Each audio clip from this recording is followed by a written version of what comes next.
How do I manage this? How do I try and somehow navigate through this?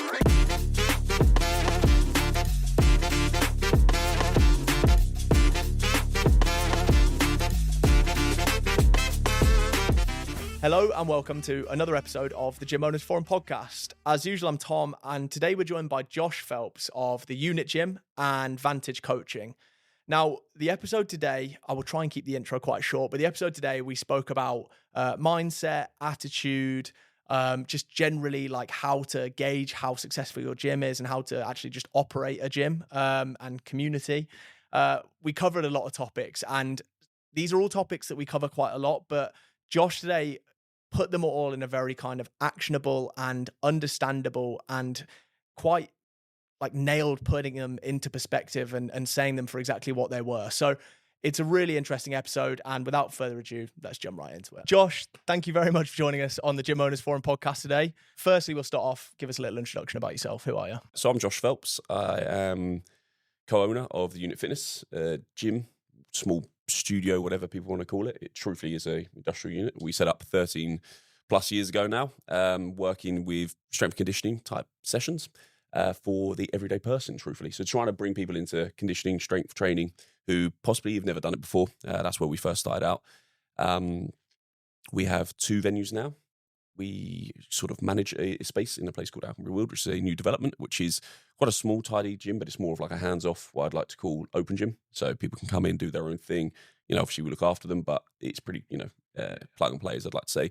Then I've also got a company called Vantage Coaching, which works with individuals, tends to be males in truth. And that is truthfully looking at what I call the vantage point, looking at their health, mindset, everything, the relationships, business, and we have conversations around that, trying to support people on that. Run retreats now, which is a new element of what I do. So yeah, a few different bits, and yeah, sort of been in the sort of PT world, as we call it, for 15 years, coaching for 20 odd years. Just being nosy myself, actually, you said you mostly work with men. What's the kind of reasoning for that? So to be honest, for the past 10, 13 years, the unit has been predominantly females. So when I say mainly work with men now, I mean, we've transformed thousands of women's lives and worked with women and love working with women. I think the reason it's tended to be guys more so now in this coaching space is it possibly stemmed from lockdown, actually, because ironically I had more people reaching out to me then because they felt that I couldn't take them to the gym. So they're like, I know you can help me with my fitness. I know you can help me with my health. I know you can do all this stuff.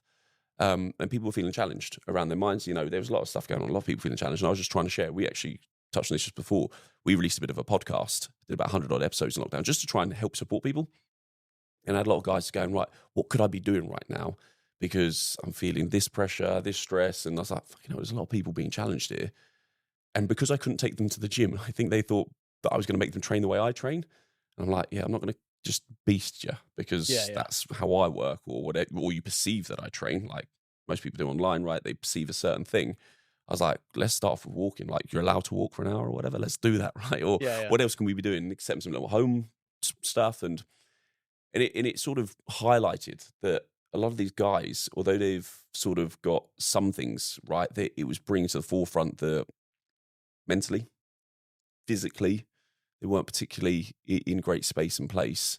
And I could have a really open and honest conversation. I mean, I'm a very open person. Right? And I was quite happy to share some of the challenges I'd faced, things I've gone through, how I've operated with other clients in person, and having real conversations. And it tends to be some of the guys now that, and I mean this in a nice way, but I've really enjoyed the conversation. I work with some really high-level, high-performing men that we have great conversations during in the personal training space. And then what's happened from that is obviously I've picked up loads of knowledge from different backgrounds, and I always just try to be a sponge. I said it from day dot. Life, you can be the white belt as much as possible.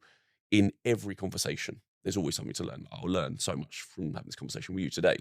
And at that stage, now I will, and about how not to do things and what cardigans not to wear and stuff like that. And it's, but we have that ability to take that, and from that I've gained so much that I've been able to then share with people who are in my position, who maybe sole traders, might have small businesses, and say maybe really good at a trade, like electricians, plumbers. They're really good at it, and then like gym owners, very often were PTs, successful PTs on paper, got busier, gone, right, I can do something here. And then they fall into being a business owner, gym owner, leader, manager, like fucking marketer, all these things. And it's like, fuck, I was never that person. How do I manage this? How do I try and somehow navigate through this? So that, I suppose now I'm going, but also don't get lost in hammering like this. I have to be sober and going, right, let's have that. Say the Vantage. It's taking a break, taking a step back and pull them from whatever their daily routine is. Do you think it's also an element of like, I think women, I don't know, this is a crazy thing to say, but women are a lot more open about like having conversations, feel a lot more comfortable about having those conversations in public, whereas actually men are probably a little bit more comfortable in that one-on-one setting where they can actually have those conversations, as you said. I think it's a safe space. Yeah, right? yeah. And as you just said, rightly or wrongly, it's more accepted, or was more accepted, potentially for females to be a bit more open and honest and talk about feelings. And guys, just it's that sort of old school grind. I get through it. I carry the burden. I'm the protector. I'm the provider, and I just have to get my head down and graft. And a lot of the predecessors, might be fathers. It might be people that we've learned from, or businesses that we've, maybe people that have run businesses that we've worked for, and of that sort of grind mentality was the thing, right? And to go, I've been a little bit lost here, a little bit stuck. I don't really know what to do. Yeah. I even remember, hands up, like when we hired our first business coach, mentor, I wouldn't tell people about that because I was like, oh, it's weak, showing that you need help. And I'm it's fucking mental, right? Like if I wanted to improve my golf, I'd hire a golf coach, right? All the different things in your life that you do need some support on, and that's okay because you're developing, you're growing, and actually that's admirable. But to go, right, listen, I'm feeling pressure. I don't really know what to do. And if you are maybe the top of the tree, sort of the head of the pyramid, or whatever you want to call it, and you've got people working for you to show that you might be struggling, or that's not easy to do, right? So to have a safe space, and say that the beauty is if you can create that space for someone, and I found this off very often early on in PT, if you can create a safe space for somebody and get to really understand what their key drives are, and allow them to have that, sometimes they're going to get much more from whatever it is they're doing because they're not distracted, they're not pressured, stressed, overwhelmed, and find themselves, if we're talking about personal training, you can do all the training you want, and you see some of these guys coming in, they're battering it, they're hammering it, they're never getting to where they want to get to because they're not actually addressing what really needs to be addressed, or they're distracted and then they go home and then they eat stuff, or they booze, or they numb it with whatever else. And I think when you can create that sort of space, I feel like that's potentially a skill set that I'm grateful that I've been able to do by going, right, look, I'll be open and honest about the situation that I felt that you've just shared. Does that sound something that's similar or not? And might not be at all, but the fact that I've let my guard down and go, no, and then you get into a bit of a real conversation, and then you create a space where they can come back and go, right, okay, we're going to be doing training, we're going to do nutrition, we're going to do all those other things. But if you want 5-10 minutes just to share about staff and struggles, well, I can, it's a different perspective potentially, and whatever. Sometimes just offloading, right? I think, to be fair, rightly so, that narrative kind of is changing. I think people that maybe think like, oh, that grind set and, don't share any of my problems, I think like they probably would be considered dinosaurs now. I mean, we are going massively off track here, but I think that change in narrative is kind of why like Vantage coaching exists, why the Gym Owners Forum exists. Because actually, like I've realized myself, like coming into this industry, it's so much easier, like leaning on people for support, being open and transparent with people, goes a massively long way. Rightfully so. I think that narrative's changing and it's good work. And hopefully, as you say, if we can make sure that it goes across the board, there's still an effort of grind if you want. That's allowed. Hard work is valid. But having support around it and being open and having the things like, say, the Gym Owners Forum to go, right, actually, I could do with this. I could do with support. I could have X, Y, and Z. And there's people out there who actually want you to succeed. The crazy thing is, the irony is, especially in our world, the gym world, most people got into it, I'd like to say originally, hopefully now, don't know how true, and that's maybe a little bit, polarizing, but there's a lot of people who initially got in because they really wanted to fucking help people. So if you give them the ability to then go and help more people, like for me, there's nothing more, like that is the foundation. The fitness was a tool, right, of doing it. Coaching football was the tool, but it was helping people, right? Seeing people grow and develop. That was my passion. That is my passion. Now it's mindset stuff. Now it's tapping into going, right, well, actually, if we can navigate the mind, then we've got the ability to get them to break limited beliefs. Then they can go on and achieve far more than they've ever even thought possible, capable, right? And, whether it be the nutrition, the training, whatever, it's that. And if you then go, right, okay, well, you might be able to help 10 other gym owners starting out. I'm like, yeah, absolutely. I want to do that. Like, I'd do it truthfully if I could without being paid to an extent. Now, happily be paid for doing it as well. But there's that element within you as a person that wants to see that. And when you see that growth, when you see that change, when you see that development, and I think that's the beauty of our industry. Back in the day, once again, you wouldn't talk to another gym owner because it'd be like almost territory stuff. It'd almost be like, it was madness. Whereas now, as you say, hopefully we're beyond that and realise there's absolutely millions of people that need our help and we can make an impact. And horses for courses, different personalities, different approaches, and as long as we can sort of work together, support each other, then, what an impact you can make on the whole world without sounding dramatic. I totally agree. And I think, to be honest, that leads on very nicely into the game that I had prepped for us for the start. Kind of polarizing questions, I think. There's no right or wrong answer, I guess. Well, I guess there probably is if you say something crazy. But, and yeah, like this is just stuff that I've maybe seen online or seen people say. So I thought it'd be interesting to get your opinion on it. So first one, agree or disagree? Passion alone isn't enough of a reason to start a gym. I don't know. You can be super passionate, but you've got to be willing to understand you're not going to just be successful from having a skill set of being able to do that and be passionate enough. You will have to either potentially hire other people, learn new skill sets, do uncomfortable stuff, and lean into other things that you're not maybe so passionate about, because a business will not just be successful because you're a good personal trainer. Can the initial thing come from passion? Yeah, it can be a dream. Absolutely. So is it a good enough reason to start it? If you're willing to do it, you're able, because we're able to do fucking anything, I believe, right? That's my truth. Are you willing to do the stuff that isn't so fun and passionate about? Because passion's great. It's a great formula to start off. You can do it. And if you're willing to risk whatever and give it a go, fucking go at it, but go at it properly and be really passionate about it. And when you are that passionate, usually you attract everything and everyone you need around you, right? Because it's an incredible power. Someone's really passionate about something and you see their vision, that will attract people. So is it a good enough reason? Maybe it's the best reason. Well, to be fair, it depends on your definition of passion. But yeah, I think actually passion kind of implies like dedication, willingness, an interest and understanding of it as well. So yeah, I think the right kind of passion for sure. I would agree. Classes are dying. Agree or disagree? Disagree.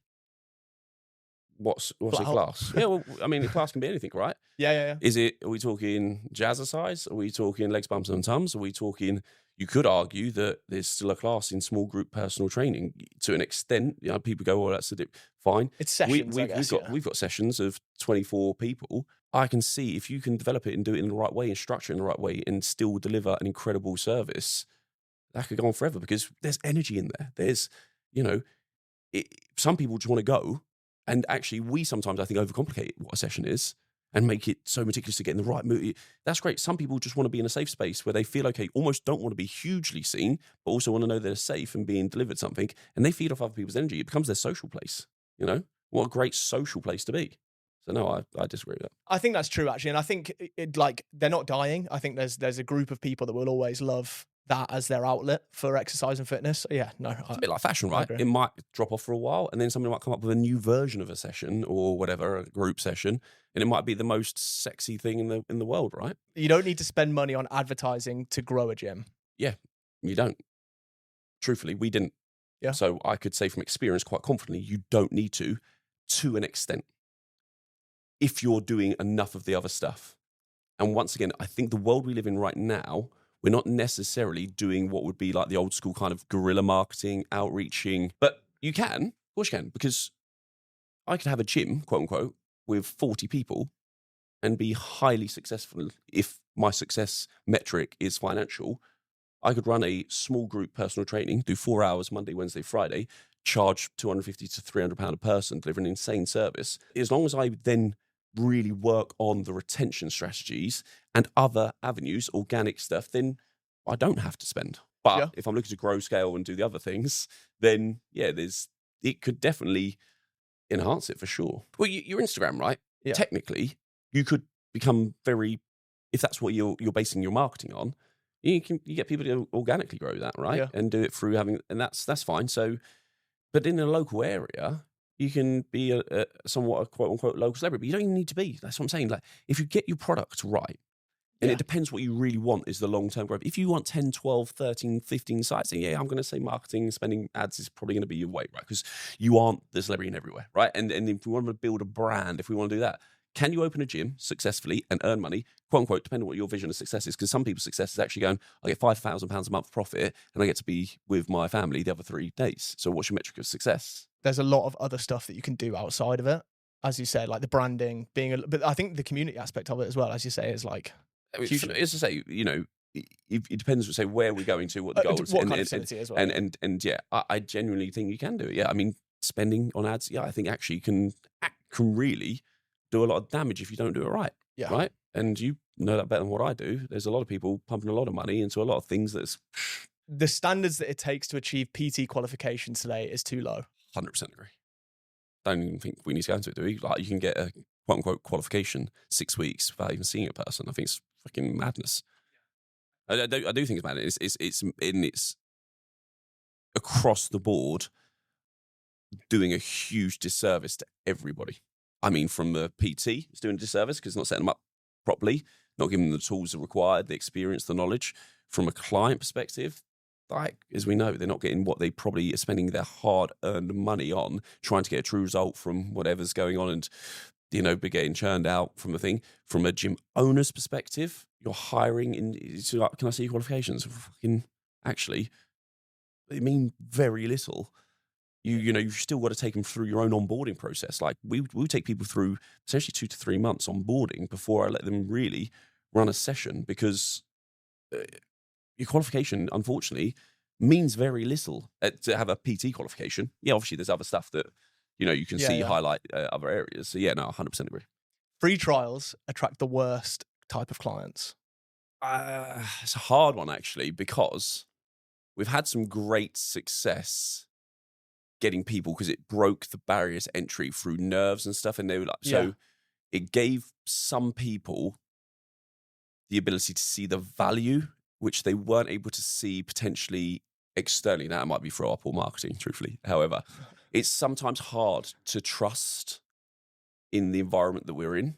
I think so. So when you get to see somebody face to face, being able to get into the environment, now you can say you can do that for £10. It'd be a paid one. So yeah, we don't personally do free trials, but here's the deal. Listen, if I'm growing a business, starting a business, I'll try anything, right? Listen, I used to do free personal training sessions, so I used to do free things all the time. That built my business to an extent, because give me 30 minutes back then, an hour back then, I'm going to show you so much value that you're going to find the ability to find the money you didn't believe you had, potentially.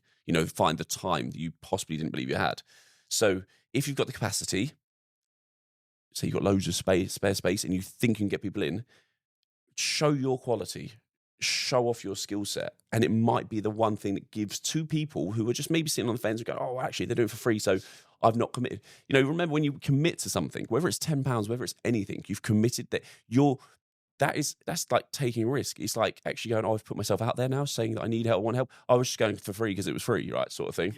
I think I totally agree. It's not as black and white as agree or disagree, because there's a lot of different things you can offer for free. Yeah. And I think actually, like, the worst type of clients implies that they actually signed up after. And actually, if they're signing up after, they're paying like the standard fee that everyone else pays. They're joining the club, like they're making that commitment, as you say. So yeah, and people might go, yeah, but they're going to expect so much more than the person who's just frivolously paying them money. Yeah, maybe not, though. You don't know. And I think to put everybody into a pigeonhole or box or whatever, I don't think that's fair. Like, I just don't. I just think sometimes some people need that little, I've got a free option. Oh, I'll come with you. Oh my God, I know you love that place. I didn't know it was that good. So it's now, maybe you got to remember, it gives the person the ability to refer somebody where they felt like, I'm going to ask them to come, but I've also got to ask them to pay £10 to come into my gym. Yeah. Because if I go, come with me for free, then all of a sudden they go, yeah, okay, I'm coming with my mate.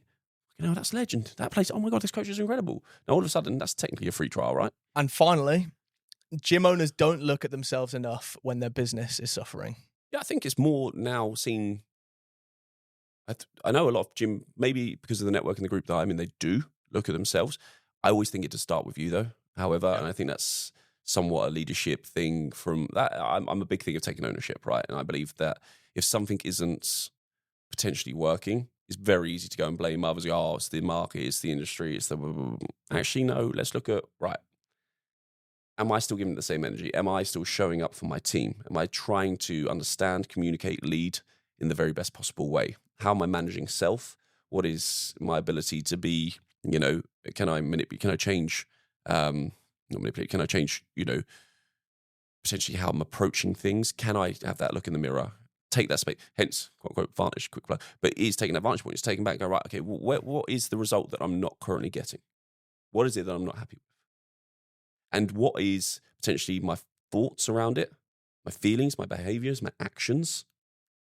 How is that then something that I can step back, look at from my perspective and go, okay, now if there's somebody potentially maybe not behaving in the right way, and they say that could be team or the outcome of people churning a great deal more, well, what is that about? What can we look at? Let's look at whether it's systems that you've got, whether it's delivery. Are you actually ever going back in to see why that might be happening? If you're the gym owner, how often do you go back in to see what's actually going on? Is what you're communicating being heard the way that you believe you've communicated it? Because we can say things, but it doesn't mean the people listen. Have I even asked that question of the people around my clients? How often have I asked my clients their experience? Do they do it enough? I'm going to say possibly not if things aren't going well. For the majority of people, I believe it's becoming more brought to the forefront if you're in the right, once again, that's environments, networks, it's communication, it depends who you're around as well. I think there was an example that Clive Woodward said when I saw him talk, and he was like, in order to have a successful growth mindset, essentially, you need to have a mirror and a window, and every time something goes right, you look out the window at everyone else and you thank everyone else, and then every time something goes wrong, you've got to look in the mirror and look at yourself, and actually you're the only person that you can kind of change the variables around. So unfortunately, and you hear this a lot of people like, no one's ever going to love the business or run the business like you do, and that's potentially very much the truth, right? Sometimes you get the odd unicorn who really does take pride in what they do because they take pride in themselves so much that they're going to give it 100%, whether they're working for a huge corporate, whether they're working for a small business, because it's about their selves. And, to want the business to succeed, to have the right team, as you say, you've got to look at going, right, how am I showing up? I guess finally, this is the longest game segment we've ever done, but any hot takes of your own? Hot takes? Hot takes. Give me more. What's a hot take? What, any maybe not controversial opinions, because that could go horribly wrong, but anything that you think really in the industry is a very common mistake people are making, or there's something about the industry if you could snap your fingers you'd change it? No, I think you covered some of the bits that for me is unfortunate. I don't love the fact that anybody now online can just say I'm an online coach and then go and charge, and obviously everyone's getting pushed by, and once again this could be down to algorithm, this could be down to everything, is that there's this pressure to do 10K months or maybe you're not successful. There's a real pressure to be, so almost perfect. These, and I hear a lot of, coaches, they're coming in and unfortunately, once again, it could be my old school mentality. Is I really want people to really want people to get the very best experience and think about the client's experience more than what you think about your business growth, possibly. No, business is important. 100% is important. But I think it's like a byproduct almost of actually looking after your client's experience, and they're the thing that fuels the business. And once again, business has to make money. There's a reason for it. It is a business. And if we get too emotionally involved, that can really screw things up. You need to understand that you have to have numbers, metrics, and things dialed in. You have to have some of that. And I think that's a big thing, is that if we can understand that there is a business element, and that, that if you can still really think about that client and start with that process and that journey, and right, how can I deliver the very best quality? And, people are going to tell you what you must do. People talk in certainties a lot, and that's inclusive of mentors, that's inclusive of whatever. And yes, they've had an experience, they've had a way that they've done it. And truthfully, they're probably selling you their thing, whatever it be. Now, it might be an online coach, it might be a nutrition therapist, it might be it might be a mentor for businesses. And because they have to go very much on this sort of almost polarizing, because if you're the grey man or whatever, then you don't stand out enough. Yeah. And unfortunately, that's why, and people get really hung up on going, I've got to do it this way, otherwise it's not going to be a success. And they end up building a job very often, actually. I'd say a business, but a job that doesn't feel aligned with them internally. So they're actually doing what is the right way to do things, to be quote unquote successful. But once again, it comes back to what do you value success? Yeah. Because their version of success might be very different to you. It might be financially successful, but if you're completely fucking burnt out, miserable, and not delivering a product that you truly are passionate about and care about because it makes the numbers, then you got to go, right, is this, not every job should be about passion, whatever. Go, why did I get into this industry initially? I kind of want to dive into a little bit, get in your head. The call that we had, obviously, like prior to this, you were very, very passionate about, literally everything we've discussed. And I think it showed, and that's why I was excited to get you on. And I think, why did you agree to do this podcast today? Because I am really passionate about the industry. Like, as I said, from day dot, whether it be, and I'm passionate about helping people and supporting people. And I see it, like I've been a part of lots of different sort of coaching programs and things, and people are coming in and they're sharing their experience, and it makes a huge impact. And there'll be one thing, hopefully, somebody will take from this or a conversation you have. And the reality is, and this might sound hugely egotistical, but if you put me in a room of people who are starting out and people are doing it, I will share everything as open and as honest as possible, because I want them to be able to hopefully extract one thing that could potentially change the trajectory of their lives. And that sounds dramatic, but sometimes it happened to me. I was around certain people, they said one thing, I'm like, fucking hell, I've never had that perspective. I've never looked at it from that way.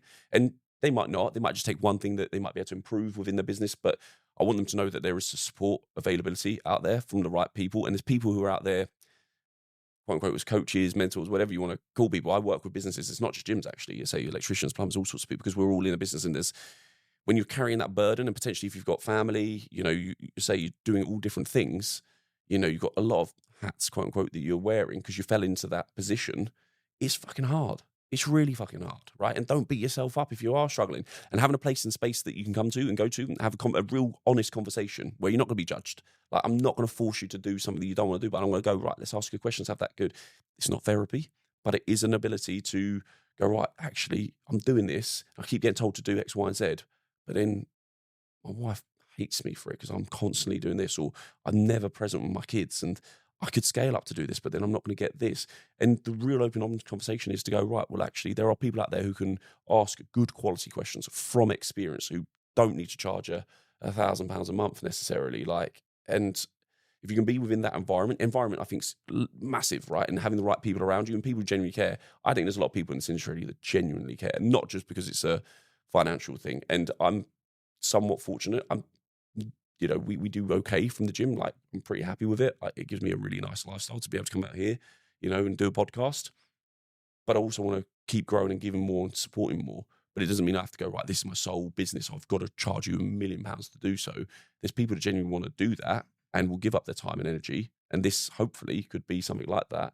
And hopefully there's more synergy to help people going forwards. Well, yeah, 100%. I think I like the environment comment you made, actually, because it's like nature versus nurture, and I think everyone is kind of born how they are. You can't change your nature, and I think actually, like, the only thing you can now change is your environment around you, and I think that's so important, and that's the mindset you have to have. Is it might sound a bit cringy to be so righteous and supportive, but how else do we share all that information with everyone? And people can judge you whether you're trying to be positive. People judge you if you're being negative. People don't necessarily enjoy somebody who's trying to be positive. Like, my wife is like, why are you always happy? Like, she's angry about my happiness, right? She is. And I mean that in a nice way, because she'll be like, rightly so, she'll worry about stuff, she's stressed about. And I worry about stuff. I stress about stuff. But, and this couldn't be cheesier, but I genuinely, every coach we could take on board, I'm like, right, my thing is be the very best part of that person's day. Now, you don't know, they might have just won the lottery, so you can't be. But if you try to be, and you intend to be, and you go out with that energy of trying to make an impact, leave every person with that feeling of, trying to be, if I can speak to the person that I do the petrol pump, whatever, afterwards, say hello, get interested, genuinely be interested. Don't do it unauthentically. If you are that person, and that energy is going to come back, right? It's 100% going to come back. I believe that. I do, going out there and being, I know it's infectious when I'm around the right people. When I step into a room and I come into it with the right people, with the right energy, that's going to change my energy. That's going to change my impact. It's going to be, if I come into a room and people there, so I want to be the person, they go around, they've walked away from me, they've gone, oh, that was nice. I felt like I got a lot from that. I felt, if I can do that, it's selfish. I fucking know it's selfish, right? Because I'm selfishly putting out as much positivity and energy as possible to hopefully get that reflected back at me, And if I can walk around in a positive, it takes as much energy for me to do that as it does to walk around in a fucking sulk and bitch and moan and go, like, fuck that. Still got to think of things to say to people, so it may as well be nice things, Still takes listen, the effort. let go. Oh, how's it? Or go, okay, well, is there any way we can, can fucking let me try and, what can we do? Like, how can we change that? Because as you just said, you talked about, you've got the ability to control you, right? You control your controllables, right?